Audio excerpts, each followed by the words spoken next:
going now. It'll go up to 10 minutes. They usually don't take 10 minutes. The V formed by the thumb and forefinger of your left hand should point to your right shoulder. It appears to be doing that. You should be able to see the first two knuckles on the back of your left hand looking down the center of your chest. Okay? Without turning your head or eyes. Okay. The V on the right hand and the pressure points on the left hand are the last three fingers, and at no time during your swing should you ever loosen in that area. Okay? The right hand. The V on your right hand should also point to your right shoulder. So, when you are gripping the club, I've asked you, once you have the right hand in the fingers, and it should be in the fingers, not in the palm, make sure that you simply take the lifeline of your right hand, where that pocket is formed, and just basically bang it into your left thumb.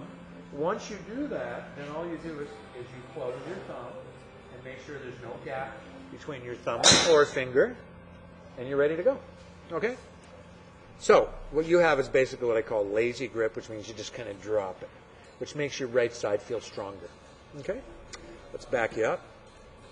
Okay, I want you to note that you have a lot of tension in your shoulders. You've raised your shoulders. Just go like this. If you breathe out really fast, that tends to relax you really quickly. Okay? All right. So, let's see if you're going to hit a ball. Okay, there's a ball. So what I'd like you to notice here, Carlos, is even though you know this, you need to have pictures of it. You have a considerable lateral movement. So there's a lot of weight shift. So basically, your swing is history. It's destroyed at this point. You will not be able to contact the ball with any consistency moving that much. So you want to turn around more around an axis point. So yes, there is weight shift in the swing, but it's very subtle. Okay? You know, you almost don't feel it. That's how subtle it is. And you're making a definite sideways move. Okay, so let's talk about it. I'll let you watch a couple of drivers here just so you have them on camera. Ball's way too far back for a driver. That's where it's supposed to be. Remember the three ball positions? Mm-hmm. Mm-hmm. So, drivers off your left heel. Wedges are 4 inches back. Everything else is 2 inches back. Approximately. So that's destroying right there, having that ball that far back with a driver. That's why I hit it low maybe too. Oh, of course. The door can't shut. Here, look at that lateral movement. That's huge with the driver. It's even more. Okay? So that's sort of what I call that the 16-year-old teenager swing. Let's rip it, baby. Who cares where it goes? Let's rip it. Okay? Now you see how you kind of get stuck here? And you see that big crease in your shoe? Mm-hmm. That has a little bit to do with, so your balance is caused by not getting, balance problem, not getting off this foot, and also finishing on your heel. I would advise you to try to keep flat in your left foot and don't move it. And get your knees more together. You may choose to narrow your stance slightly. That's up to you. Okay? Because balance overrides everything.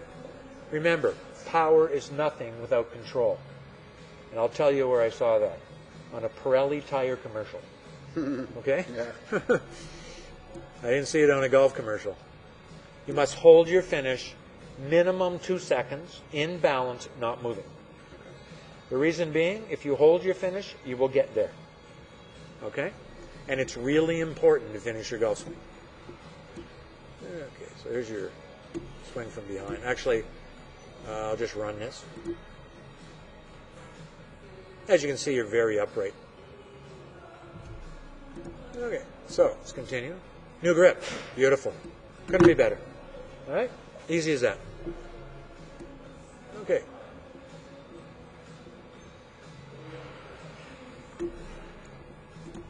Let's see if we talked about the lateral movement yet.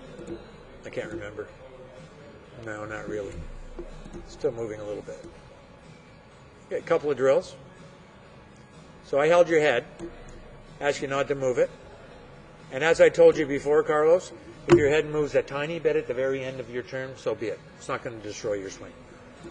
because it'll just give you a little more turn. Don't move your head right away. Okay, so just put the club in the back of your shoulders and turn in the same spot. There you go. Perfect. Okay, let's do it again. Let's do another one. Oh, that's where I blocked your foot. Makes it a little easier. Right. Okay, then I did a little model for you. This is hurting. I'm sacrificing my back to show you this because I ain't that flexible. Okay, so in slow motion, that's about as good as I could do. Right. I'll go back a little farther with more motion. Here's another drill which will help you to learn to turn. And just basically stand there and turn to the right.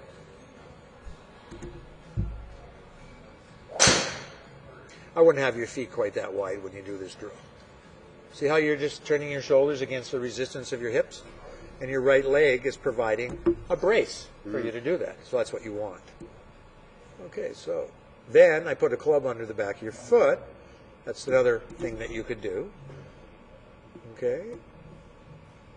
I held your head, told you to go to the top of your swing, and then finish. Excellent. You should feel it a lot more. You should feel a lot more of a twist. Okay, and then the last thing we did was have you cock your right knee in. I said that was too much, which it is. Just cock it in a little bit, but monitor it. When you're swinging back, think, okay, my knee's staying still. Okay? So there's no lateral movement there. That's a bit of an exaggeration. Of course. Okay, then I asked you to make sure you finish right around on your tiptoe. I put a block there so that you wouldn't move your right hip. Finish right around on your tiptoes of your right foot. Beautiful swing. Beautiful swing. So, still too much weight here. Should be Zippo. No weight there. Okay? Okay. So practice that. Practice getting up here, getting your knees together, and then holding your finish for a couple of seconds, and then lifting your foot. Okay, so, let's continue. So, what I asked you to do here is to have your left arm in the same pitch as your shoulders. So I provided you with, yeah, that's perfect. I provided you with basically a big pane of glass, and I asked you to swing under the pane of glass instead of lifting your arms up and breaking it. That's wonderful. So we've done a heck of a lot in 45 minutes. Okay, so you have to continue to work on that. Now you can certainly have somebody monitor you a little bit with that. Okay, so let's take this through. And then a few swings at the end.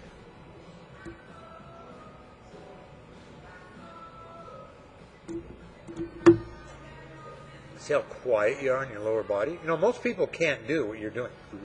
Most people I try to fix this, they can't do it. Because they're not flexible, but you are. So, I don't know if you work out, but you're in good shape, and you really have great natural athletic ability. But you got to finish your swing. Yeah. Okay. Yeah. All right. And you have every chance in the world to be a really good player. Just remember, what we're working on is 30% of the game. From 50 yards to the pin is 70. Chipping, pitching, putting, which is over 40, and sand. Yeah, my putting stinks. Well, if you can't putt, you can't golf. Because it's 45% of the game. Right. Shoot 100, you have 40 putts, 40%. Wow. You're not going to hit your driver 40% of the time. No, of course. But everybody wants to hit the driver better. They don't care about their putter, which is obviously wrong. Okay, do you have any questions in the last 40 seconds of this video? No, none at all. So